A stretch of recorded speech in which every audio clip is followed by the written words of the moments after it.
She's Microsoft. Hello. Good afternoon. Thank you for joining. Like you said, my name is Margaret Price. I'm a principal design strategist at Microsoft. And today I'm here to talk about inclusive design, what it is, why it matters, and how we practice and scale its methods. It's a pretty near and dear topic to my heart as well. This is a learning journey for us as an organization.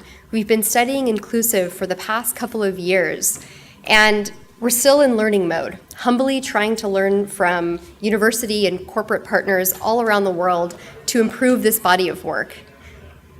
Before I dive in, a little context about myself. As he mentioned, my passion area is studying philosophy, human behavior, and human nature, trying to uncover the insights that make us us, our motivations, why we build relationships, how those mature over time. And that led me to a career of exploring, using, and framing those insights for innovation in different areas. As a former brand strategist, I often ask why. Why are we here? Why are we doing this? And as somebody who's been diagnosed with ADHD more times than I can count, I also often experience mechanical problems with technology. Often there are a lot of things happening at one time that can be very distracting to me. And not only is that mechanical process challenging, the resulting heightened emotional response to those mechanical challenges are also often an issue. So the reason that I joined Microsoft was to try to continue helping to evolve the mission, our reason for being, and to help make products that can work meaningfully for everyone. So, stretch out of the thing. So this is an example of our offices. This is where I work in Redmond. Better. This is where I work in Redmond, an open office space. I show this not necessarily for the environment itself, but because it's a backdrop for the people who work there.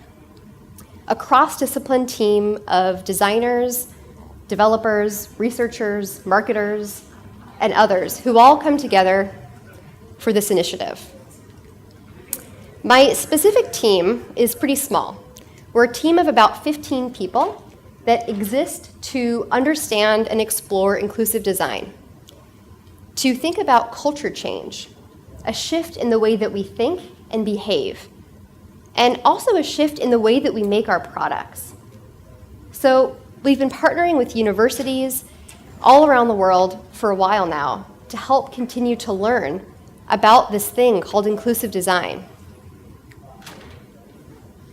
Because our mission, I don't know if you went to Michael's presentation this morning, but he showed this as well, is to empower every person and every organization on the planet to achieve more, which, as he mentioned, is not only ambitious, but pretty intimidating, because there are over 7 billion people on the planet.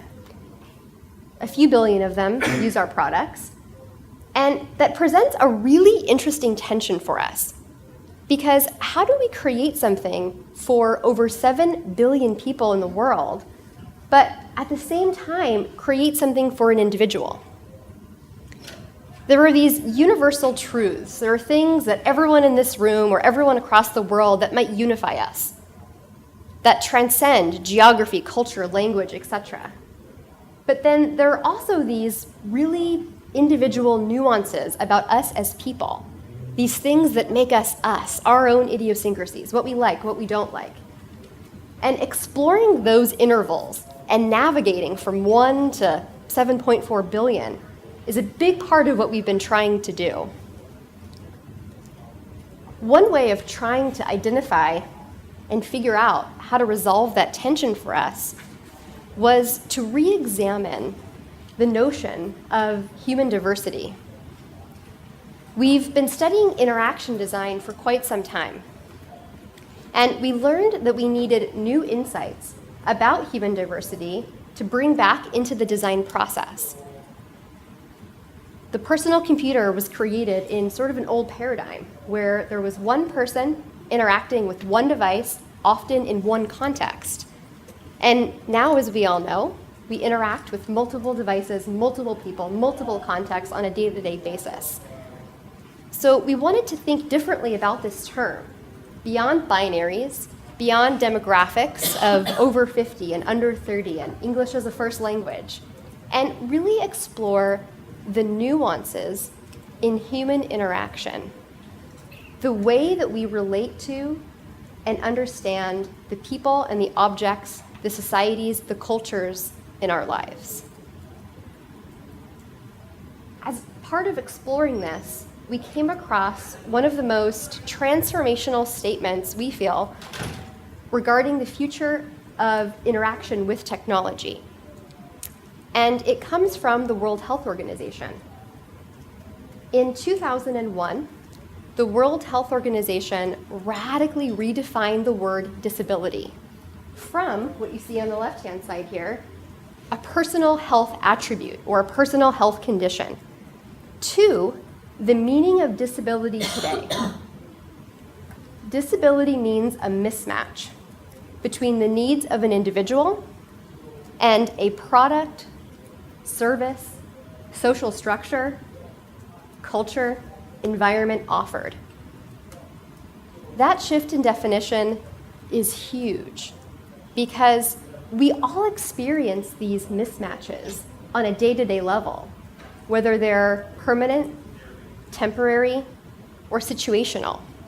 Everyone in this room, at some point, probably today, or definitely in your lives, has an emotional story of feeling excluded at one point or another.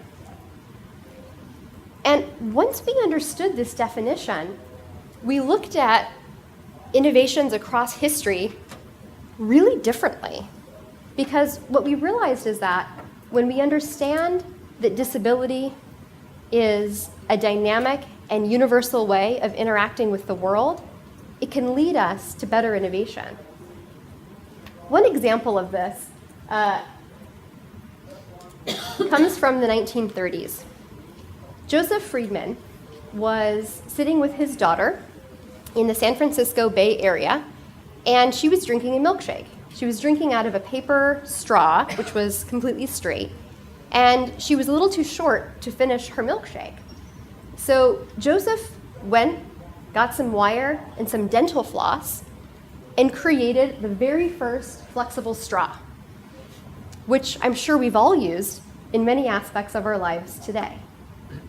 This innovation was born from a father noticing a mismatch between the needs of his daughter, which was finish this milkshake, and this existing product, which didn't allow her to do so. One small example of many to highlight the bigger point, which gets us to the definition of inclusive design.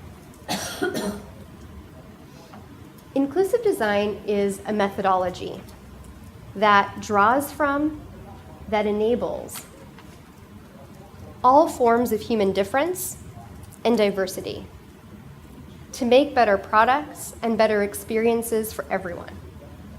Most importantly, inclusive design is inherently participatory.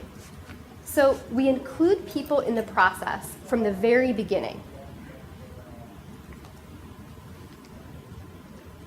The origin story of inclusive is in the digital space, meaning that we have the flexibility, the responsibility, and the challenge of creating flexible and adaptive solutions that can stretch and that can morph. Something like universal design, its origin story is in the built environment, in architecture, where something like a curb cut, which you may have all heard that example, is a one-size-fits-all approach. So we wanted to take this definition, take this methodology, and put it into practice. We've spent the past few years creating a toolkit with a series of techniques. We've created parameters for how to think about things like culture change and change in process, change in behavior, and change in our actions. all of that is anchored in these three principles that I'm going to talk briefly about today. The first of which is recognizing exclusion. There are a couple of different ways of thinking about exclusion and how to recognize it in our own lives. The first, and I know that there was already a talk about this, which is awesome, is recognizing our own bias. Often, as experienced creators, we design with our own abilities, our own preferences, our own circumstances as a baseline. And when we do that, the people who can benefit from our designs are those with equal or greater ability. So if you think about myself as an example, I'm right-handed, English as a first language, and I'm pretty tech-savvy. So if I design with those as a baseline, I'm potentially excluding everybody that does not meet those same attributes from the design.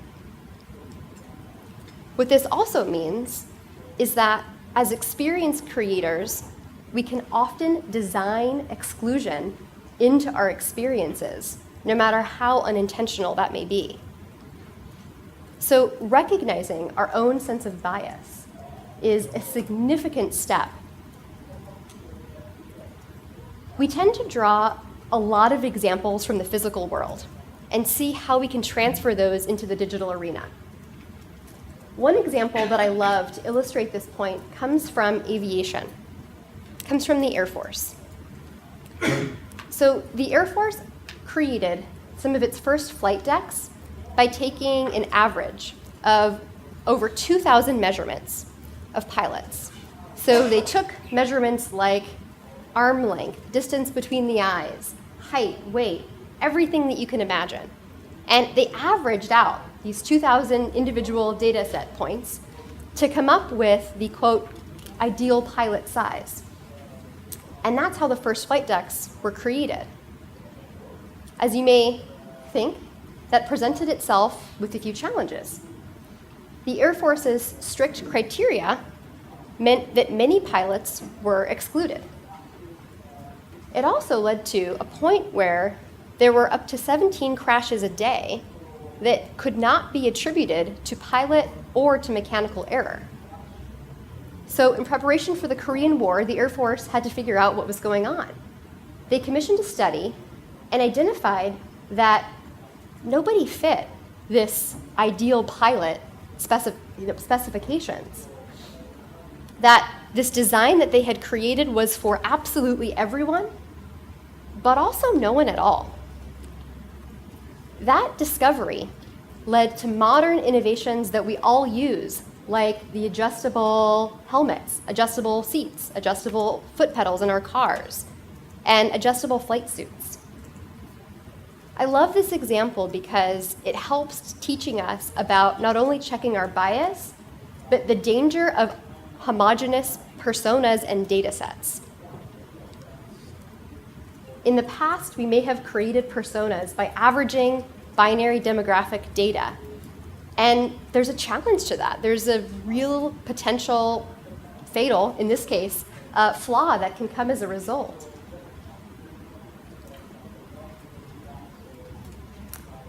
Another example I'm going to talk about, and then we'll discuss how to kind of remedy that, is using a playground.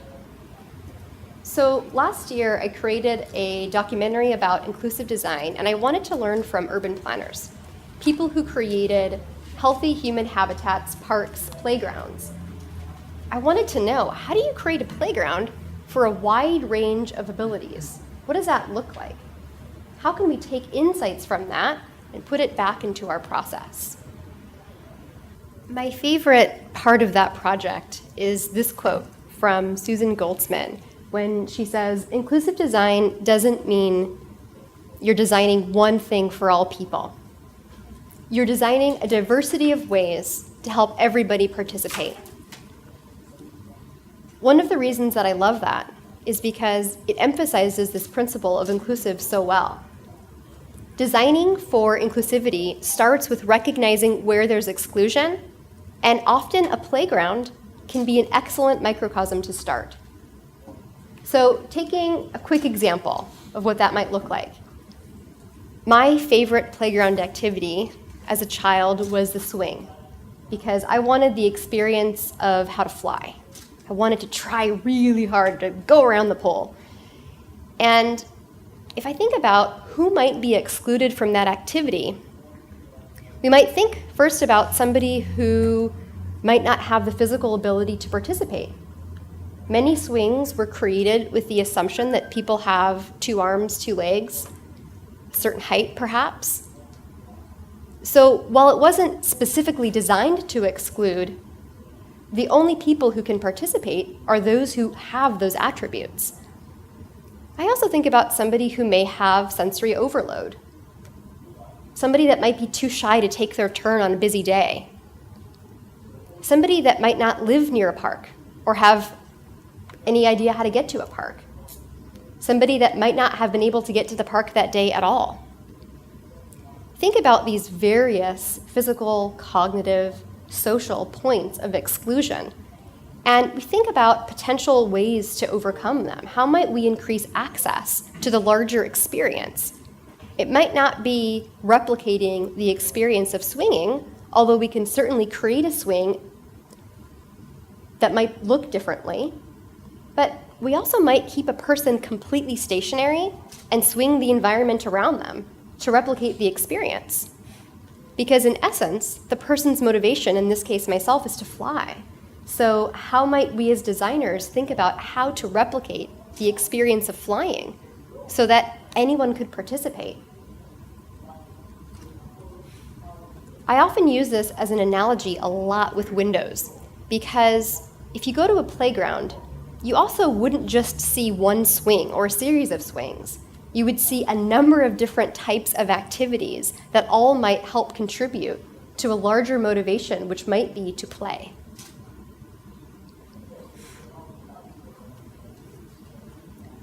The second principle of inclusive design is learn from diversity.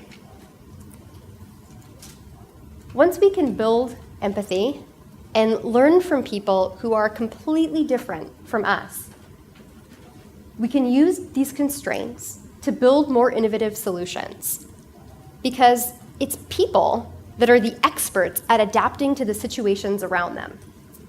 How can we learn from the way that people adapt to their environment to help influence and inform the way that our machines adapt?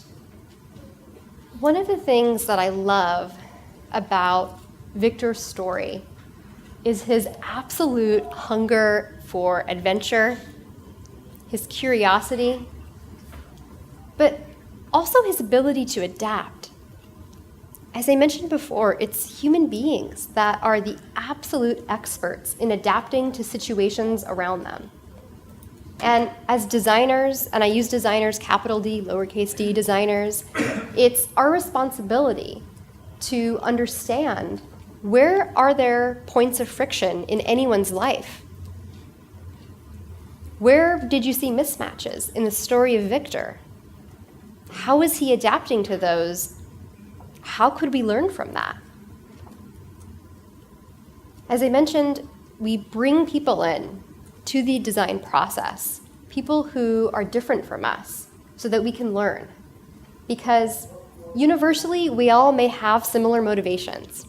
We all have hopes and dreams, but there are very unique and distinct ways that we accomplish those goals, those motivations, those hopes, those dreams. And we can discover that by having conversations.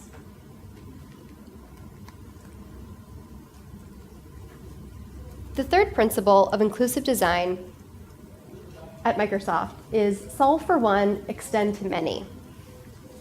So by focusing on these universally important things to all people, and at the same time, identifying and understanding the mismatches of one, we can design extremely innovative solutions.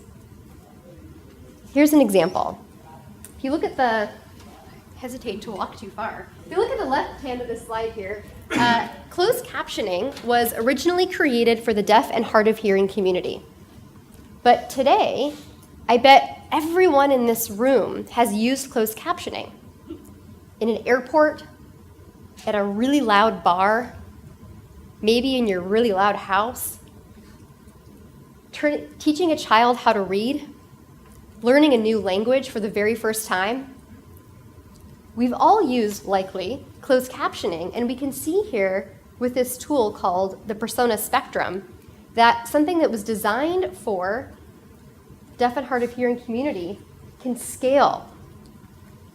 Part of inclusive design is recognizing the social impact that our designs have on the world around us. Recognizing that there is a cause and effect for all of the decisions that we make. Closed captioning is a great example of inclusive design because it helps to show this across this broad spectrum. Another example is thinking about high contrast settings, originally created for folks who have vision impairments, but that now can be used for a variety of people, perhaps if it's a particularly sunny day outside. These are showing up really blurry, so I'm going to read a few. So as we think about the persona spectrum, and this slide here is specific to physical, but we also have an evolving body of work about cognitive and social areas of exclusion as well. But we can see here that if you design a solution for somebody who might be blind, the beneficiary of that design might be somebody who just had eye surgery. It might also be somebody who's a distracted driver. We all have a vision impairment when we're driving in a way because we should be focusing on the road, not on our phone. We use the persona spectrum in two main ways. The first of which is to build a business case for why this matters. We can talk about the social imperative of inclusion, but this is the economic imperative of inclusion. If you think about it, if you design something for someone who has one arm, often we may get the feedback, well, how many people have one arm? What's the ROI for developing a solution for a group of people that might be on the edge? And I would say to that, okay, the number of people who have one arm in the US is about 12,000. But if you add up the number of people who have one arm, the number of people who have a broken arm or a temporary wrist injury, and the number of new parents who may not have the use of one arm, you're already at about 20 million people. And that's in the US alone. So we can use this tool to help us understand how our designs can scale and how they have an incredible business impact. We've partnered pretty closely with OCAD University in Toronto, who have been working on the economics of inclusion for over 20 years. They've worked with businesses and governments alike who come to them and say, do we really need to invest in this? And by the end of the discussions are recognizing that not only should they, but it's probably going to make them substantially more money if they do.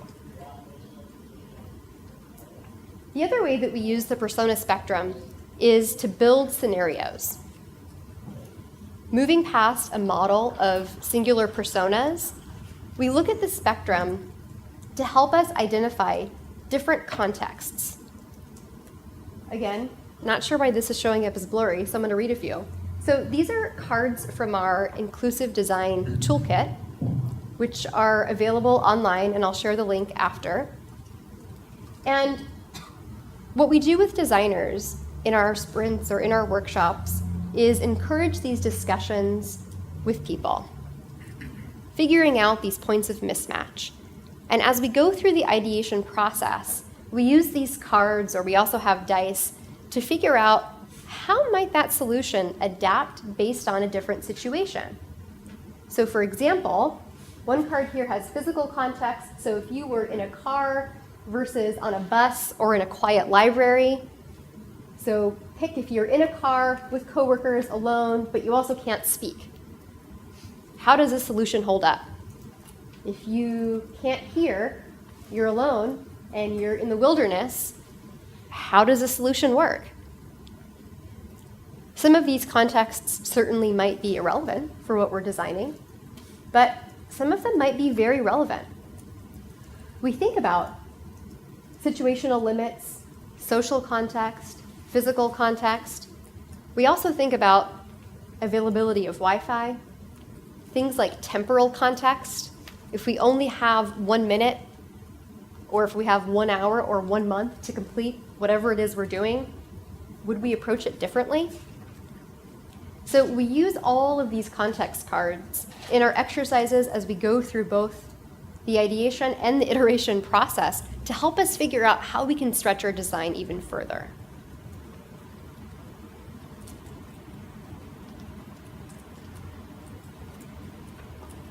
Another example of inclusive in practice comes from a tool called OneNote for Learning. Is anyone familiar with that tool? A few folks.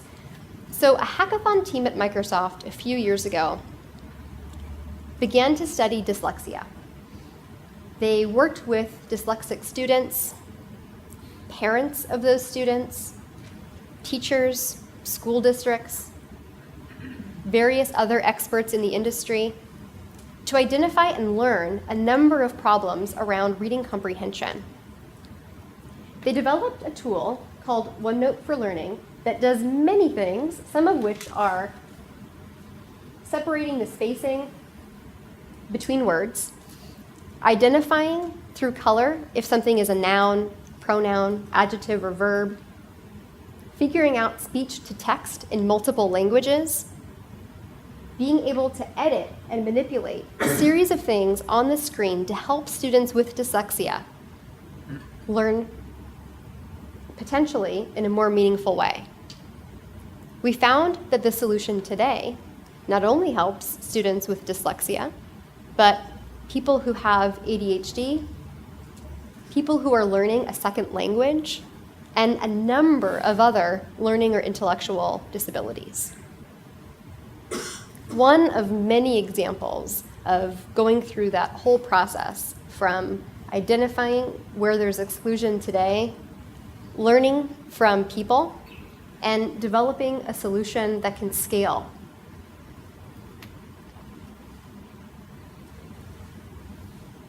As we continue to challenge ourselves about this notion of human diversity, we tend to continue to challenge ourselves knowing that what we design is a byproduct of how we design, and that we must change the way that we think and interact with each other on our teams, the way that we approach the process before the output, before the final product, could ever become inclusive. This has become, for some, a radical shift in the way that we behave, and that radical shift is needed.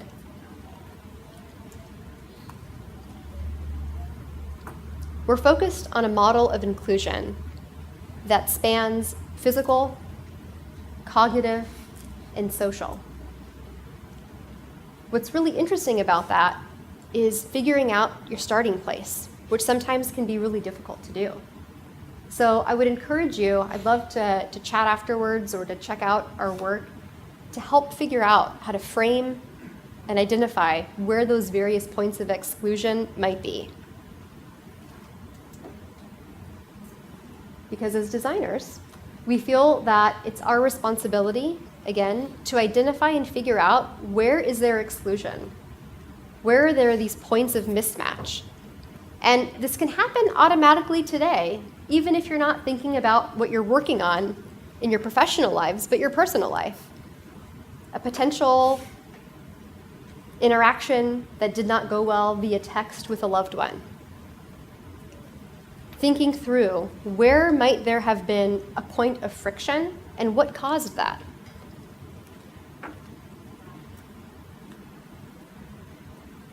Designing for 7 billion begins with designing for 1. So I would challenge you, as we all go throughout our days today, to think about the following questions. Where are there barriers that currently exclude people from a project that you're working on? How can you learn more from people in general about how they adapt to the world, the environment around them? how can you design solutions that solve for this? Designing for inclusivity increases access, reduces friction and barriers, improves the emotional positive dynamic and interaction that we have, because often our interactions with technology are all about interacting with other people through that technology. And the last question, who else can benefit from that idea? How might you think about scaling across the persona spectrum?